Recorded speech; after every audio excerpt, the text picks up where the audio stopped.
ఏం మైక్రోరా బాబు, అన్ని చదువుతున్నా అన్ని మర్చిపోతున్నా, ఒక్క ముక్క గుర్తుంటలే. అరే మామ జర పాస్ అయ్యి మార్గం చెప్పరాదంటారులే. ఇంకెందుకు మళ్ళీ లేట్ చేయకుండా మొత్తం వీడియో చూసే వెళ్ళి.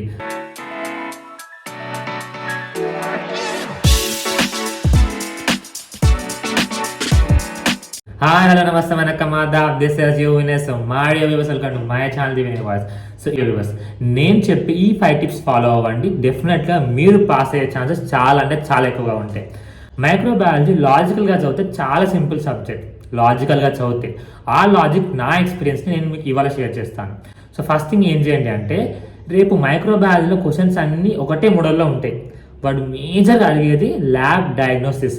నువ్వు ఎల్ఏక్యూ తీసుకో, ఎస్ఏక్యూ తీసుకో, విఎస్ఏక్యూ తీసుకో, మేజర్లీ అక్కడ ల్యాబ్ డయాగ్నోసిస్కి మాత్రం ఎక్కువ ప్రయారిటీ ఇస్తారు కదా. సో ఫస్ట్ థింగ్ ఏంటంటే, నువ్వు ల్యాబ్ డయాగ్నోసిస్ రాయాలి అంటే ఫస్ట్ థింగ్ నువ్వు అది బ్యాక్టీరియానా, వైరసా, ఫంగై అయినా ఇంకేదైనా నువ్వు గుర్తుపట్టాలి. సో కాబట్టి మీరు ఏం చేయండి అంటే, అందరూ అపూర్వ శాస్త్రే చదువుతారు మ్యాక్సిమం. బికాస్ పాస్ అవడానికి అపూర్వ శాస్త్రే ఉంది, డిస్టింక్షన్ కొట్టడం అపూర్వ శాస్త్రే ఉంది. సో ఆ బుక్లో మనకి స్టార్టింగ్ పేజెస్లో organisms assignment into various systems అనే హెడ్డింగ్ కింద gram positive bacteria, gram negative bacteria, RNA virus, DNA virus, ఓకేనా, డిఫరెంట్ టైప్స్ ఆఫ్ అన్ని ప్యాథోజన్స్ గురించి అక్కడ టేబుల్ ఫామ్స్లో ఇస్తారనమాట. ఆ టెక్స్ట్ బుక్లో ఉన్నటువంటి మొత్తం ప్యాథోజన్స్ అన్ని కూడా అక్కడనే ఉంటాయి. సో కాబట్టి మాడియో వ్యూవర్స్, ముందు మీరు అవన్నీ గుర్తుపెట్టుకోండి. ఫస్ట్ మీరు అది బ్యాక్టీరియా, వైరసా, ఫంగయా, ఇంకేదైనా మనం డిస్క్రైబ్ చేసుకోవాలి. అప్పుడే మనం ల్యాబ్ డయాగ్నోసిస్ రాయొచ్చు. సో ఫస్ట్ థింగ్ ఆ టేబుల్స్ చదువుకొని వెళ్ళేటప్పుడు అది అయిపోయింది. నెక్స్ట్ థింగ్ ఏంటంటే, మనకి general virology and overview of viral infections అనే చాప్టర్ ఉంటుంది, చాప్టర్ నెంబర్ 4. సో మీరు ఆ చాప్టర్లో మీకు ల్యాబ్ డయాగ్నోసిస్ దగ్గర ఒక ల్యాబ్ డయాగ్నోసిస్ ప్యాటర్న్ మీకు ఉంటుంది, ప్రొఫార్మా, కామన్ ప్రొఫార్మా ఉంటుంది. Viral lab diagnosis common proforma.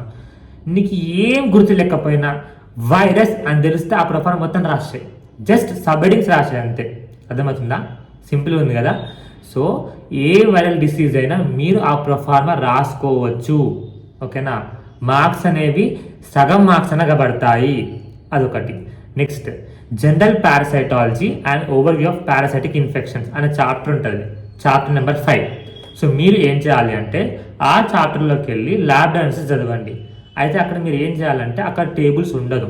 So కాబట్టి మీరు ఆ ల్యాబ్ డయాగ్నోసిస్ మొత్తం షార్ట్ ఫామ్లో రాసుకోండి. ఈ హోల్ టెక్స్ట్ బుక్లో ఉన్న ప్యాసేజ్ మొత్తం అక్కడనే ఉంటాయి కదా. సో కాబట్టి మీరు షార్ట్ నోట్స్ రాసుకుంటే మీకు ఆ ప్యాథోజన్ లేదా ప్యాసెట్ గుర్తొచ్చినప్పుడు మీరు ఆ టెస్ట్ రాసుకోవచ్చు. సో ఒకసారి చదివి చూడండి, మీకు ఒక క్లారిటీ వచ్చేస్తుంది. Next general mycology and overview of mycological infections ఒకటి ఉంటుంది, చాప్టర్ నెంబర్ 6. ఆ చాప్టర్లోకి వెళ్ళి ల్యాబొరేటరీ డయాగ్నోసిస్ ఆఫ్ మైకాలజీ అది చదవండి. అక్కడ ఏంటంటే ఆ హోల్ టెక్స్ట్ బుక్లో ఉన్నటువంటి అన్ని మైకలాజికల్ ఎక్స్పెరిమెంట్స్ అన్నీ అక్కడనే ఉంటాయన్నమాట. సో కాబట్టి మీరు కూడా అది షార్ట్ నోట్స్ రాసుకోండి.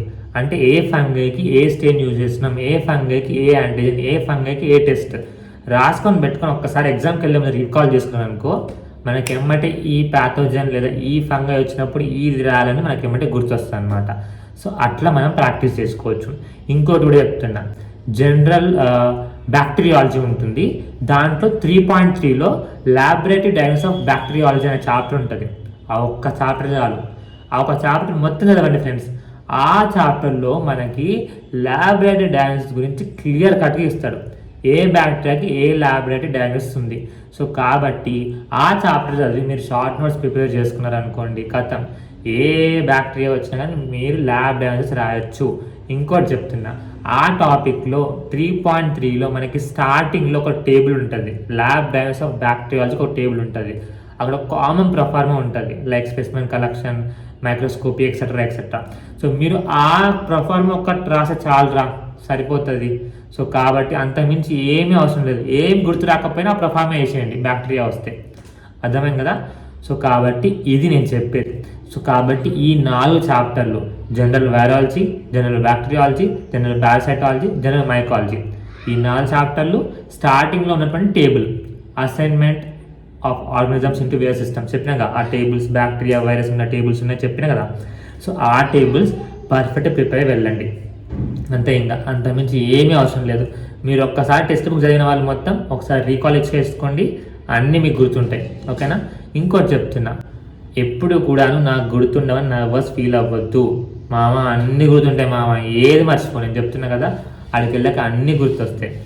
ఫస్ట్ థింగ్ ఏంటంటే recall recall recall recall recall.